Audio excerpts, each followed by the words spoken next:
Bismillahirrahmanirrahim. Assalamu alaikum. My name is Hafiza Sharia Parvez. My roll number is BB125080. I am a member of Group 10 and the course number is PhD 602. I am submitting this presentation to Ma'am Shahana. The topic of my presentation is respiratory acidosis. What is respiratory acidosis? Respiratory acidosis occurs as a result of inadequate ventilation by the lungs. When the lungs do not excrete carbon dioxide effectively, the partial pressure of carbon dioxide rises. This elevation in partial pressure of carbon dioxide causes a fall in pH of blood and body fluid. So this makes our blood and body fluid too acidic. As we know, the normal pH of our blood is 7.38 to 7.42, and our blood is slightly at basic side. The body tries to maintain the pH towards 7.4. Okay, so if the acidic pH results due to this condition, so this will go against the normal physiology. What are the causes of respiratory acidosis? These can be categorized into conditions of airway obstruction, reduced stimulus for respiration from the CNS, failure of the heart or lungs. The condition associated with lungs are asthma, COPD, pneumonia, and disorders of the peripheral nerves or skeletal muscles which are required for the ventilation.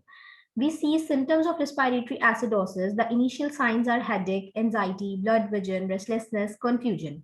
If this goes without treatment, so the symptoms appear maybe are sleepiness or fatigue, lethargy, delirium, confusion, shortness of breath, or coma.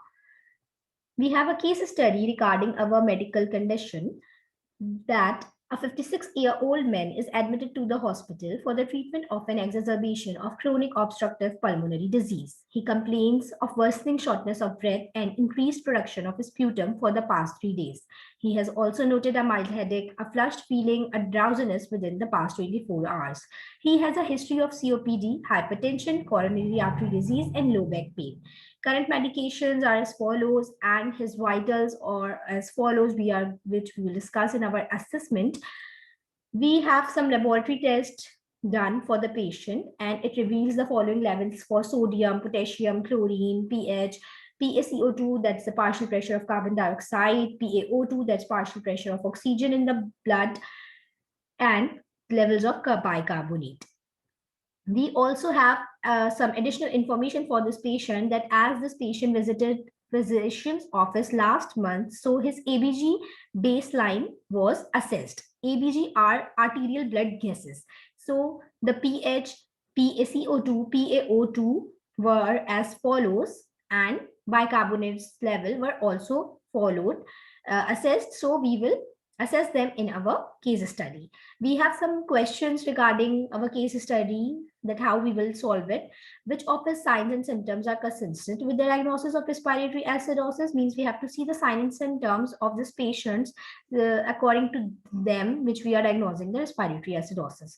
Question number 2, what potential causes of respiratory acidosis are present in this patient? And question number 3 is, how should respiratory acidosis be treated?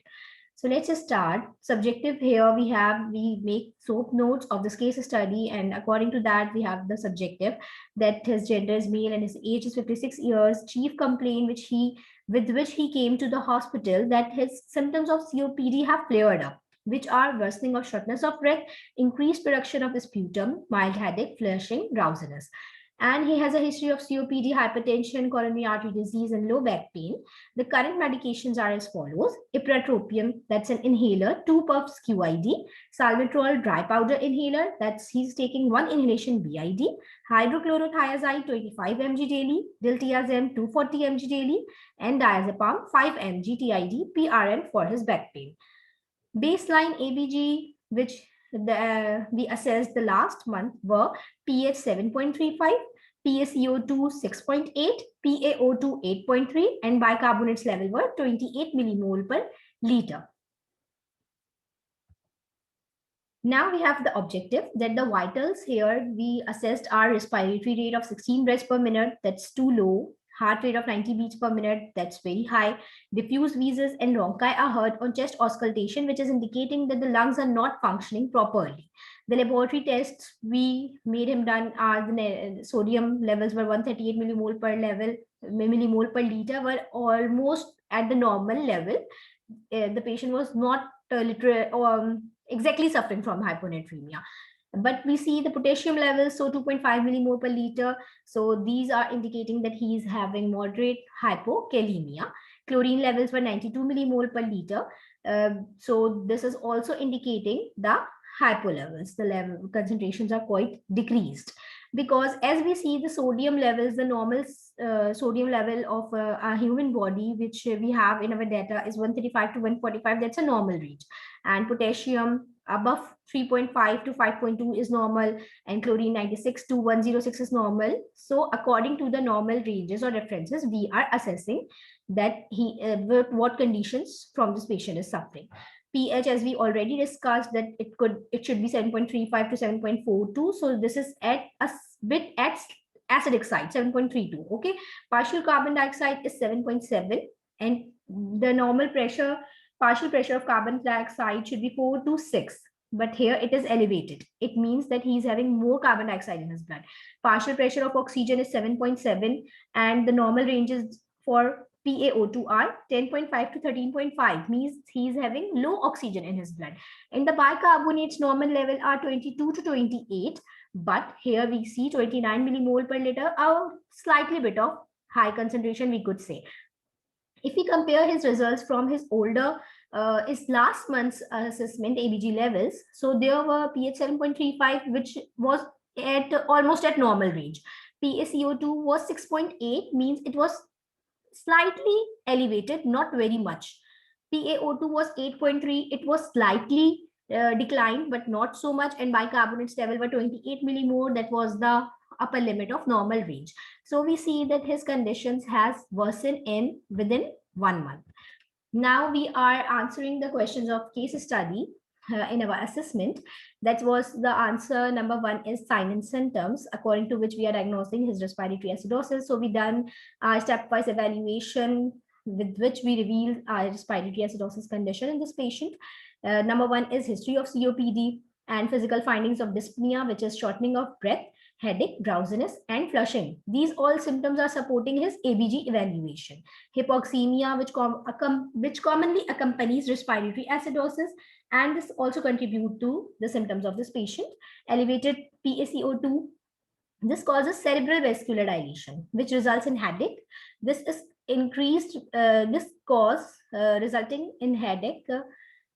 And we see that the cerebral vascular dilation, which is resulting in headache, is caused by increased blood flow and increased intracranial pressure.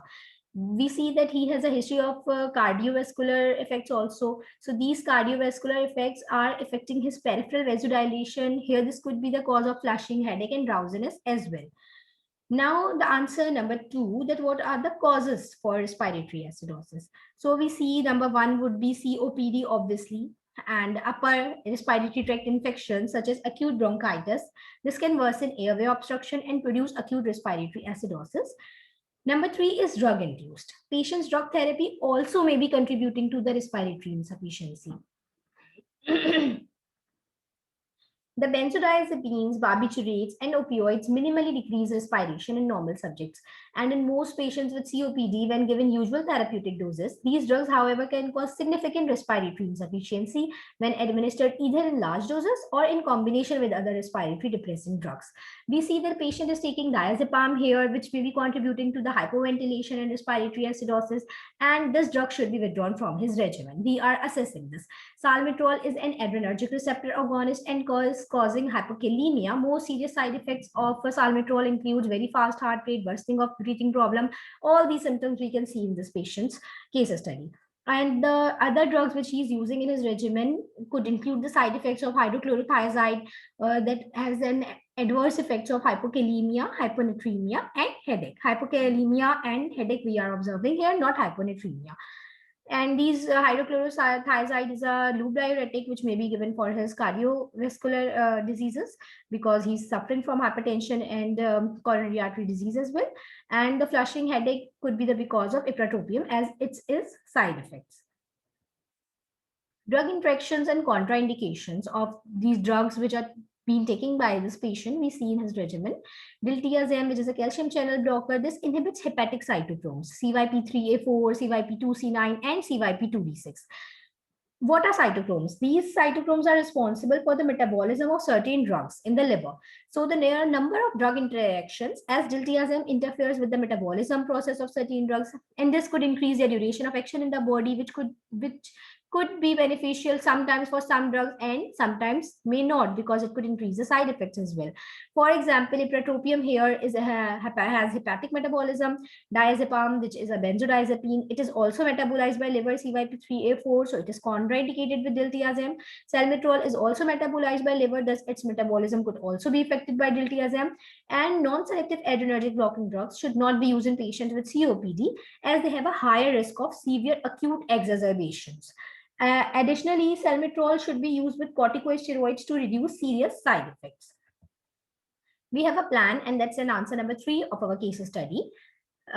Usually, as with most cases of respiratory acidosis, treatment primarily involves correction of underlying cause of respiratory insufficiency. So here we are treating this patient with acute bronchospasm with ipratropium or a beta-2 adrenergic agent, such as inhaled albuterol.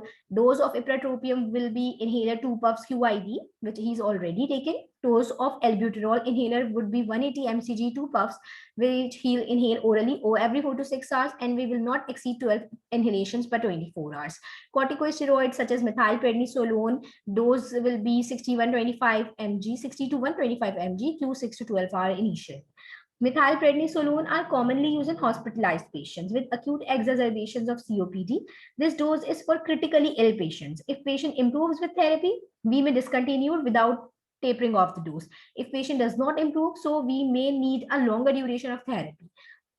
Antibiotic therapy with a beta-lactam or beta-lactamase inhibitor should be considered in hospitalized patients producing purulent, large volume secretions. As we see here, our patient is producing sputum for the past 3 days.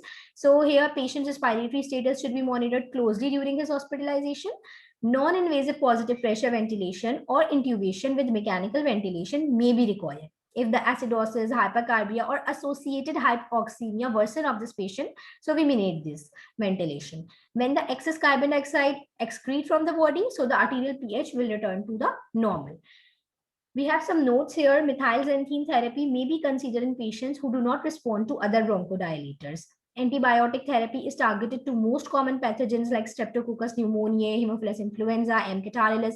Mild to moderate exacerbations of COPD are usually treated with older broad-spectrum antibiotics such as deoxycycline, trimethoprim, sulfamethoxazole, and amoxicillin clavulanate potassium. Treatment with augmented penicillins, fluoroquinolones, third-generation cephalosporins, or aminoglycosides may be considered in patients with more severe exacerbations.